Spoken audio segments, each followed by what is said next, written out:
Hello friends, welcome to our channel. Friends, today we will see multiple choice questions of Evidence Act. Friends, watch our complete video, like it, share it, comment on it.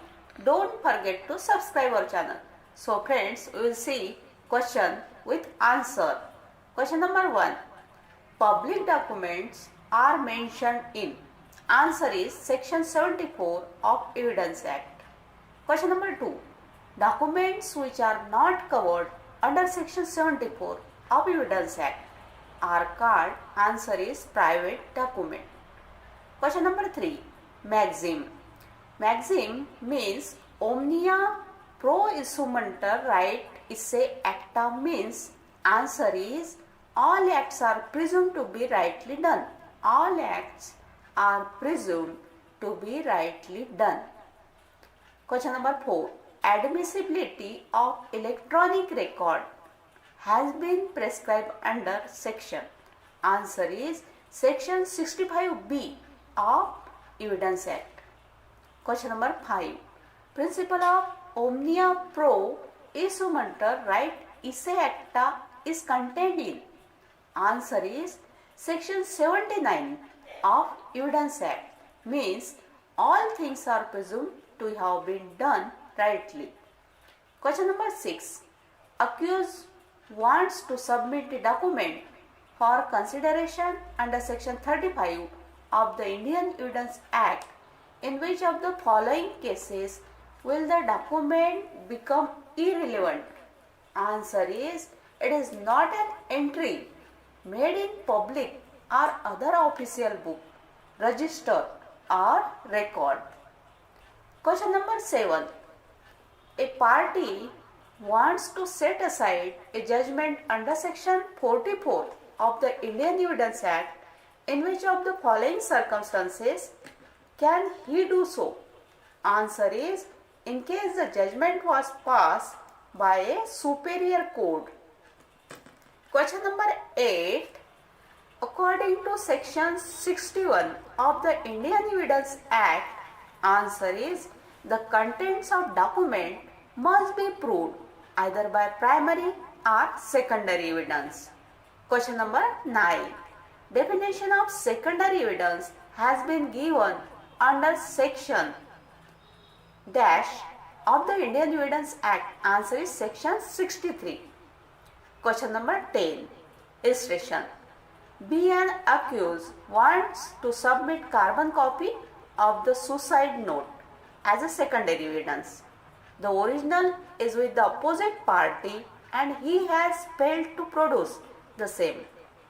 The suicide was not within the knowledge of the accused prior to the receipt of carbon copy. Which of the following statement will hold true for the case? Answer is the evidence can be admitted as it satisfies the requirements of both section 64 and section 65 of the Indian Evidence Act. Question number 11. According to section 65 of the Indian Evidence Act, the secondary evidence can be admitted in dash exceptional cases. Answer is 7 exceptional cases. Question number 12. Which of the following sections of Indian Evidence Act gives provisions regarding proof as to electronic signature? Answer is electronic signature under section 67A. Question number 13. Which of the following section of the Indian Evidence Act deals with proof of other official document? Answer is section 78. Question number 14. Which of the following section of Indian Evidence Act has been amended by the Criminal Law Amendment Act 2013? Answer is section 119. Question number 15.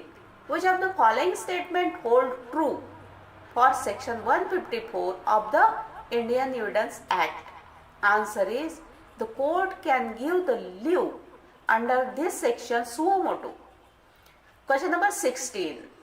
Which of the following questions is proper under section 148 of the Indian Evidence Act?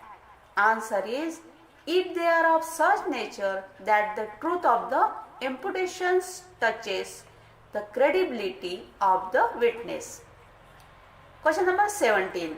During the cross-examination of the witness as to previous statement made before the police, almost all contradictions or omissions were brought on record, which were portions from the statements made before the police that were not deposed before the court.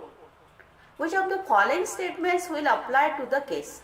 Answer is, the credibility of the witness has not been impeached because the contradictions were not as contemplated under section 145 of the Indian Evidence Act.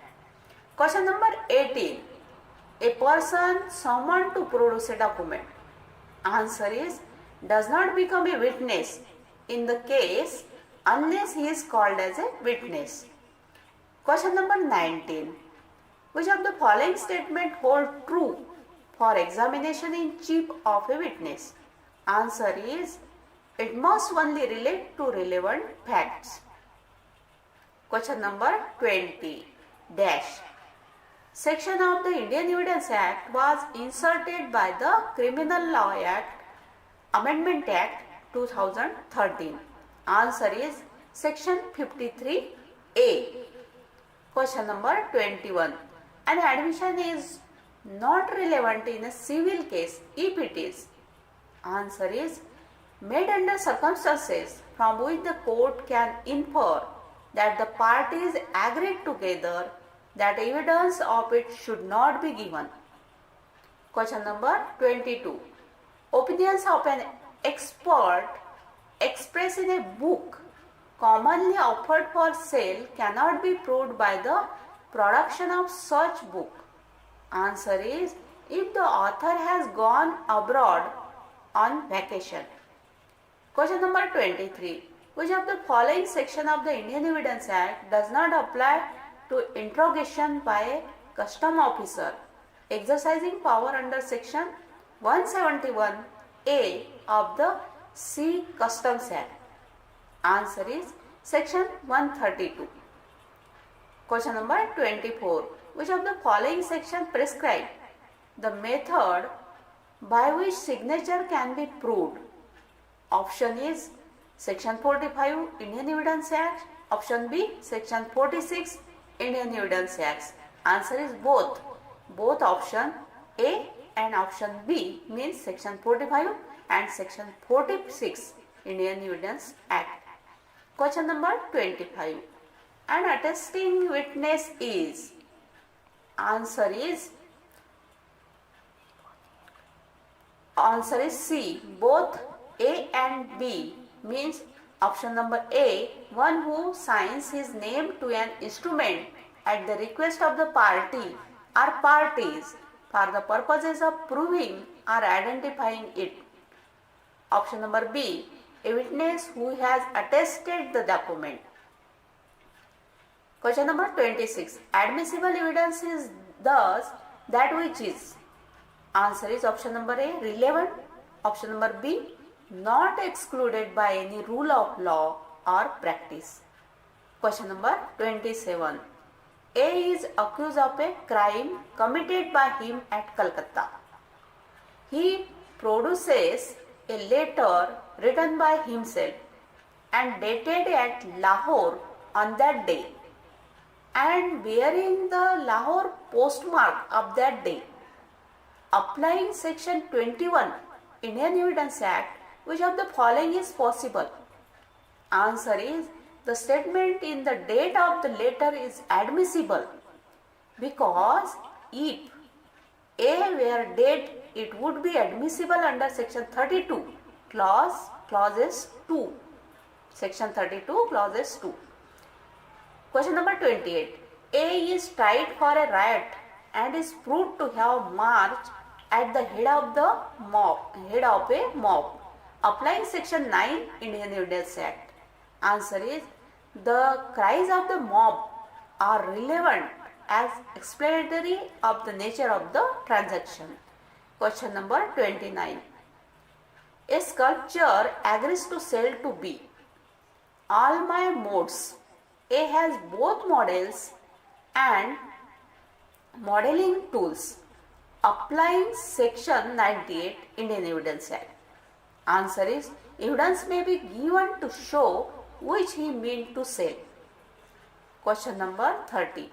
In criminal cases under section 54 Indian Evidence Act to prove that the defendant committed the crime charged, evidence may not be given that he, option A, bore a bad reputation in the community. Option B, has a disposition to commit crime of that kind.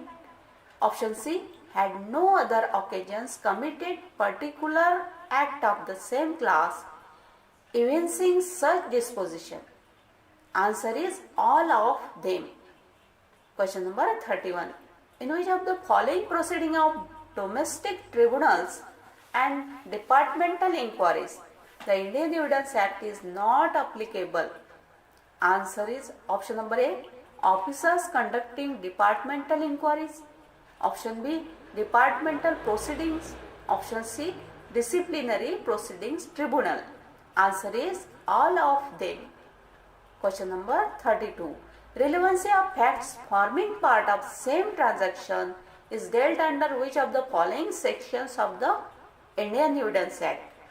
Answer is section number 6. Question number 33.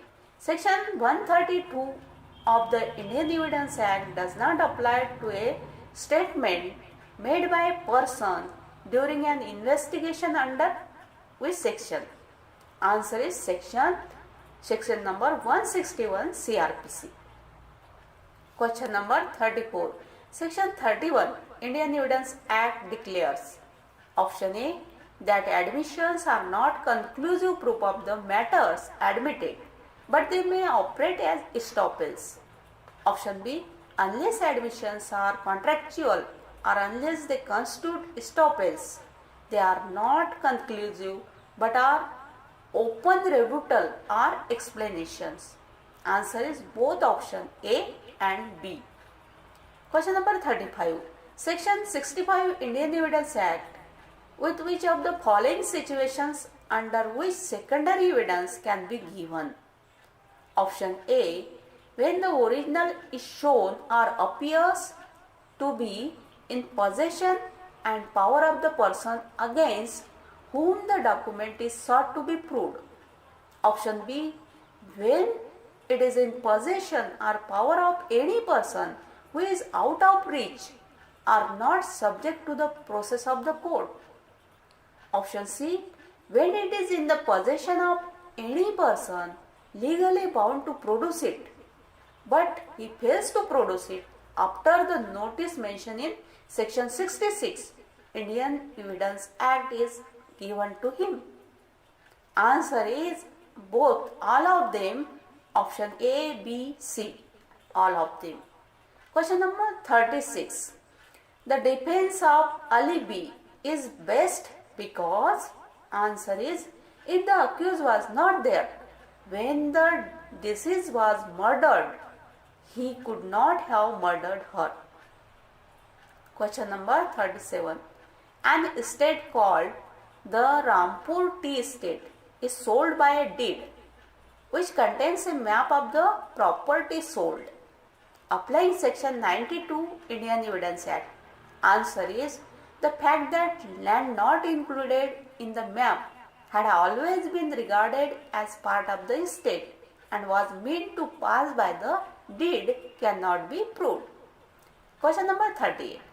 The history sheet of an accused person kept in the police station is not a man's character, as it is based on.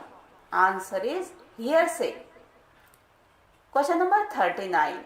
The principle on which a dying declaration is admitted in evidence is indicated in legal maxim. Answer is nemo moriturus prosumitur mentor.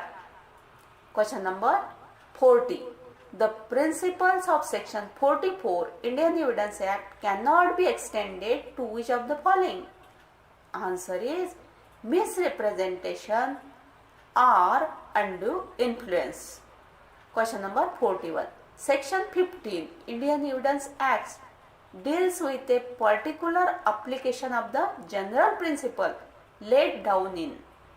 Answer is section 14 Indian Evidence Act. Question number 42. The question is whether A poisoned B. Applying section 6 Indian Evidence Act, which of the following facts can be relevant? Answer is the state of B's health before the symptoms ascribed to poison and habits of B known to A, which afforded an opportunity for the administration of poison. Question number 43. To invoke the doctrine of estoppel, which of the following conditions must be satisfied? Answer is option number A, representation by a person to another. Option B, the other shall have acted upon the said representation. Option number C, such person shall have been detrimental to the interest of the person to whom the representation has been made. Answer is all of them. Option A, B and C. Question number 45. Under section 82 Indian Evidence Act, the court must presume. Answer is option number A, that the seal or stamp or signature is genuine. Option B, that the person signing the document held at the time when he signed the judicial or official character he claims. Answer is both A and B. Question number 46. What do you understand by libelous character? Answer is constituting or containing a libel. Question number 47. A dying declaration to be admissible. Answer is may be made either before a magistrate or a police officer or a doctor or a private person. Question number 48. Declaration in course of business are admissible. Answer is under section 32 subsection 2 of Evidence Act. Question number 49. Declaration as to custom are admissible. Answer is under section 32 subsection 4 of Evidence Act. Question number 50. Under section 32(4) subsection 4 of Evidence Act, the declaration. Answer is as to public rights and customs are admissible. Question number 51. Opinions of experts are relevant. Answer is under section 45 of Evidence Act. Question number 52. Under section 45 of Evidence Act, the opinion of expert can be for. Answer is neither A nor B. Question number 53. Under section 45 Evidence Act, the opinion of expert can be on the question of. Answer is foreign law. Question number 54. Opinion of an expert under section 45 of Evidence Act. Answer is option number A is a conclusive proof. Option number B is not a conclusive proof. Option number C is supportive and corroborative in nature. Answer is either A or C. Question number 55. A disputed handwriting can be proved. Answer is option number A by calling an expert. Option number B by examining a person acquainted with the handwriting of the writer of the questioned document. Option C by comparison of the two admitted and disputed handwriting. Answer is all of the above means option A, B and C. Question number 56. The res inter alia acta is receivable. Answer is under section 46 Evidence Act. Question number 57. Entries in the books of accounts regularly kept in the course of business are admissible under section. Answer is under section 34 of Evidence Act. Answer is irrespective of whether they themselves create a liability or not. Question number 58. When the court has to ascertain the relationship between one person and another, the opinion of any person having special means of knowledge and express by conduct is admissible. Answer is under section 50 of Evidence Act. Question number 59. The relationship in section 50 of Evidence Act means. Answer is relationship by blood or marriage or adoption. Question number 60. Opinion as to relationship of marriage under section 50 of CPC. Answer is neither admissible in cases of offences against marriage nor in proceeding under the Indian Divorce Act. Question number 61. Oral evidence under section 60 of Evidence Act may be. Answer is direct only. Question number 62. Contents of a document under section 59 of Evidence Act. Answer is cannot be proved by oral evidence. Question number 63. Contents of a document may be proved under section 61 of Evidence Act. Answer is either by primary or by secondary evidence. Question number 65. Secondary evidence of a document is admissible as a substitute for. Answer is admissible primary evidence.